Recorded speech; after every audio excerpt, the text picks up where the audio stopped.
It's time to check your money with your friendly neighborhood advisor. Mike Jennings is a wealth advisor with Bracken's Financial Solutions Network, LLC, and a registered representative of LPL Financial, member SIPC. Mike, I don't know if you can tell that there's a little frog still living in my throat. I am coming off just a bear of a cold type thing that had knocked me out for the past week. In fact, since you and I talked was the last time I talked because I couldn't talk between then and now. Okay. So I'm glad to see you. I guess you're the good luck charm. So whenever I see you, I have a voice because literally the last time you and I talked, and I was on the verge then. Yeah. You, Well, I don't know about good luck charm because I don't know if you can tell, but my sinuses are cooked. okay. Well, I uh, haven't seen you in a minute, so don't blame me. Don't blame me. it must be the change in the change in weather since we're in September now. We are in September now, and this is the first show in September since Labor Day, right? So Yep. therefore, the unofficial end of summer. And so, did you have a good unofficial summer? It was all right. We didn't really do as much as we would have. Now that we have a baby to make sure that we're growing, growing the right way. Yeah, yeah, yeah, yeah, yeah, yeah. So really, it's just hunkering down for the colder months to come, and make sure we get the nursery together and everything like that. So Did you make it to the fair? we did not. But Mm-hmm. she did. My partner did get some food. She had some people drop her off something. So we All got right. a taste of the fair. We just didn't do So, the what did she whole. have to have?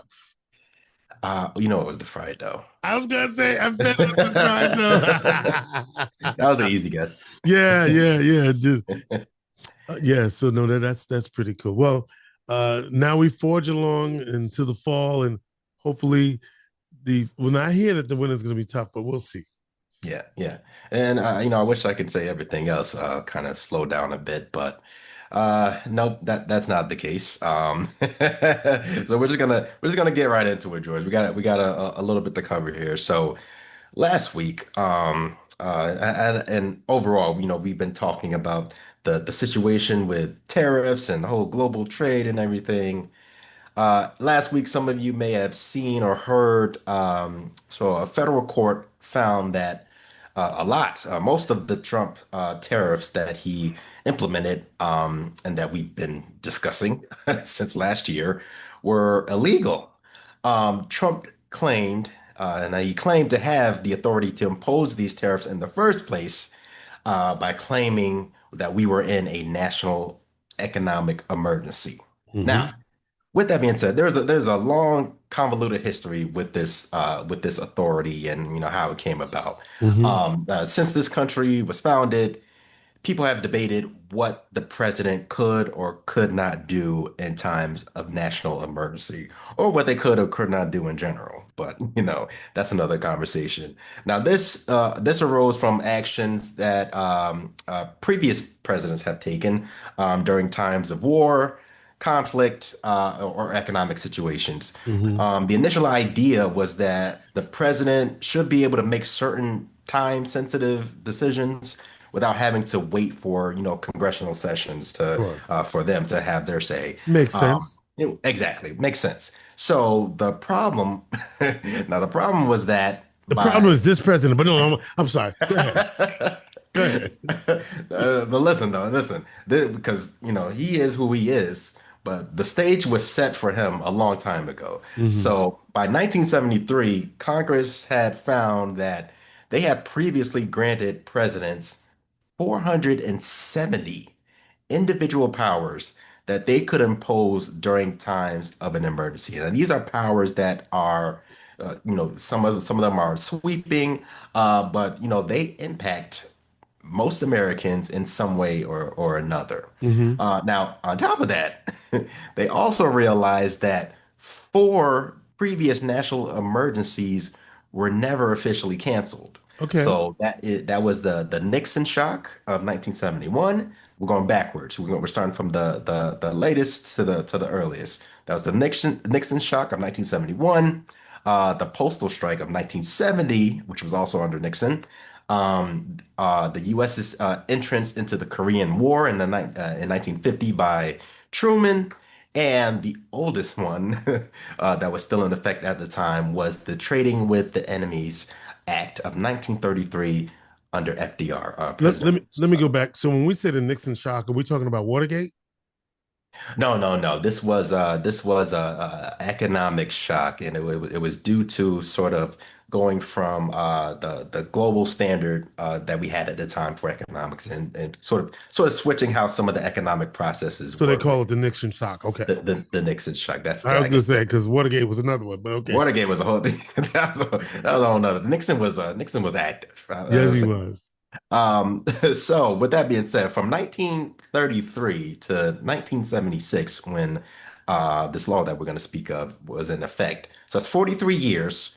Continually, the United States was in a constant state of emergency. Not necessarily because it was this huge emergency that we couldn't fix, but it was because nobody ever thought to cancel any of these states of emergencies. So, and during that time, the presidents, all of them that existed at that time, held virtually limitless power. Because, like I Okay. said, there were 470 individual powers that Congress transferred from Congress to the president to be used during these times. All right. Now, with that being said, this led Congress to passing the National Emergencies Act of 1976. And that is what actually ended those previous emergencies. And that act also dictates what actions the president can take during emergencies, alongside the International Emergency Economic Powers Act, or IEEPA, which was passed in 1977. And Okay. that dictates the powers that involve regulating international commerce. So the IEEPA is the very same law that President Trump argues gives him the authority to levy tariffs on the rest of, the entire planet. Okay. This is a great explanation, though, Michael. I really, really appreciate that. Okay. Yeah, all right. Since you said that, let's see how good I am as a teacher. Okay. Or let's just see what your general knowledge is, because I didn't You ain't mention teach me any of nothing this. yet. Well, I you didn't taught me teach you that, anything. but go ahead. All right. So let's do a little pop quiz, George. Number one, do you know how many national emergencies are currently in effect at this very moment? And two, how many powers does the National Emergency Act grant the president during these times? So, how many are right How many now, national emergencies and are how in effect much? right How now? many? All right. So, because this is interesting because I'm thinking about this question, Hmm. and so let me start by saying I have no idea on Okay. either one of the questions. So now that I've said that, let me guess now. Okay. Yep. So I'm thinking there's like when there's a hurricane and there's the National Guard, and then there's I remember we had COVID, which was in the and then, man, Yeah, and I now some of the things you're mentioning there. Let me add that these are a national emergencies. So sometimes, like hurricanes, a state like Florida or North Carolina can have a state of emergency. So states can issue emergencies for their state, but all but right. a national emergency is it affects The everyone. only thing I could think of is COVID, which we just had, and the Eh, authorization to do vaccines. I thought was so I could say my answer that I again clarifying. I have no idea. Okay. So I'm gonna say there's two All because I right. don't know. And then how many powers does the IEEPA grant the president during these emergencies? You know, Now, remember, I mentioned before the IEPA, the presidents during that time had 407. 470. And I'm thinking if they wanted to limit, Which hmm, they did. I'm going to be wild and say 10. I have no idea. All right, so our guesses are, or our answers are, what was it, two and I 10? said two because I'm thinking Two related to emergencies? COVID right now, like you said, currently, Right. and Yep. I'm thinking Well, tariffs might be three. So I'm just thinking, since that is what we said we're doing. Oh, and I would say defense is also considered a national emergency when you decide. So now I'm going to say four. That's it. Core. All right. All right. So we got four national That's emergencies what I currently think. Yes. currently in effect and 10 powers That's of the president. how off Got it. am I? How off are you? Well, at this very moment, George, Mr. Kilpatrick, there are either 40, depending on your source, there's either 48, Okay. 49, or 50 national emergencies Right that are now, currently in effect and by have this, been by because the White House currently. Or right right. because the National Emergencies Act also required that once emergencies are declared, they have to be renewed annually or they expire. Okay. So that way they don't end up with, All right. And these decades long emergencies. But there is no limit on how many times you can renew. So guess what? We still have decades old national emergencies. that have Now, not ever been okay. yep. And So the oldest of them was declared in 1979 under President Carter. So only a couple of years after the act went into effect. So that one will turn 46 years old in November. And I know some of you out there, and probably you too, George, are asking, okay, what are these emergencies? What, 50 emergencies right now, and we don't really hear about it, right? So most of these have to do with economic regulation. So they were implemented through the IEEPA. And what they had to do with is things like blocking terrorists and cartels from, being able to do what they do and move funds in and out of the country, stopping terrorists from building and maintaining weapons, mass destructions. That became a big topic a few months ago with mhm. Iran, So I knew defense regulating. was in there somewhere. There you go. You were on you had the mind. I saw the wheels turning, and you started. You changed that answer, but you got there. Um, Other things like regulating against areas and countries that are generally hostile to themselves, each other, and other countries, and also concerning cybersecurity. So those are one of the newer ones. And then also you have things like COVID and health related emergencies as well. By the way, President Trump um, declared 13 national emergencies in his first term and is now up to eight in this current go around. So Go that's around. that's And how many, so to the second question, how mhm. many powers does the IEEPA give the president at one time now? So it's no longer 470. It isn't. Um, but the National Emergency Act authorizes 150 individual powers that the president can use.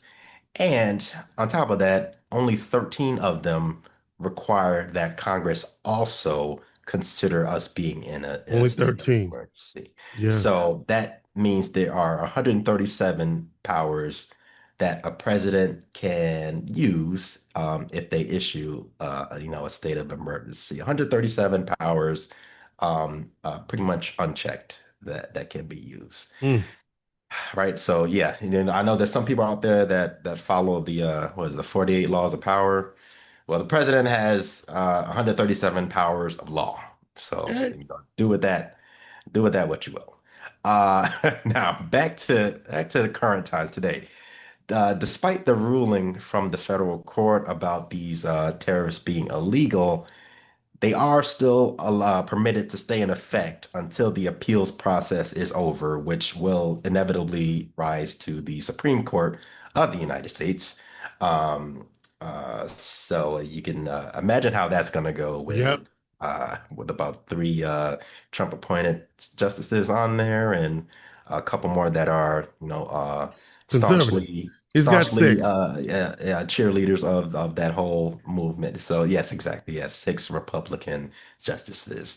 And we'll continue to see more and more of these issues that are being attributed to the tariff situation.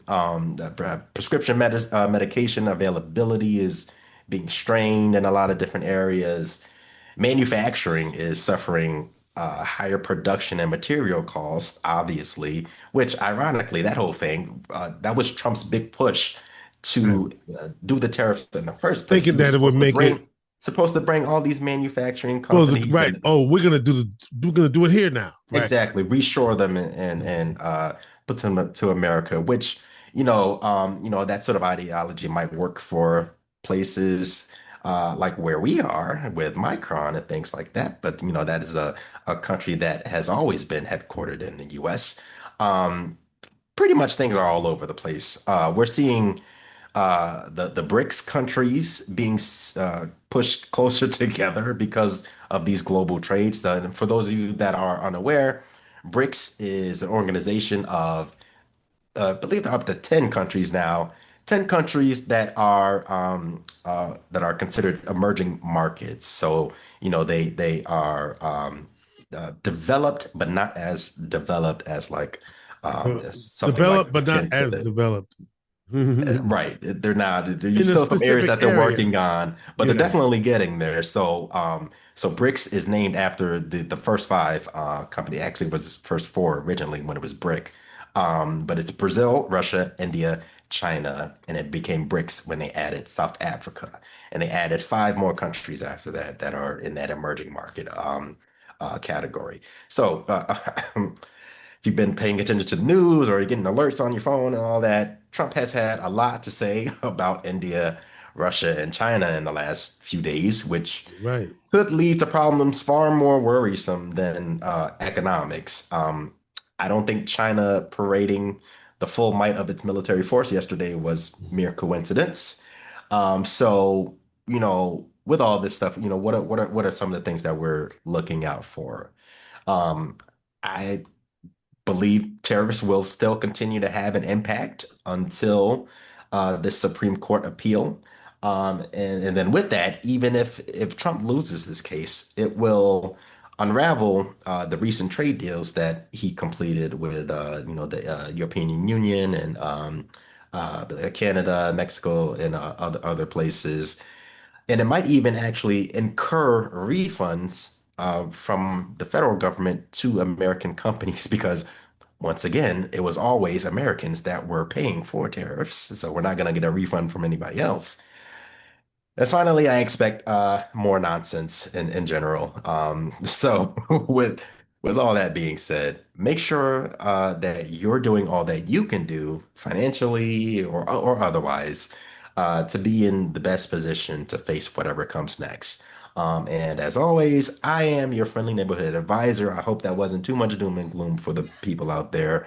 So if it was, you can give me a call and yell at me about it at 315-748-5540 or shoot me a quick email at michael.jennings@bracketsfsn.com.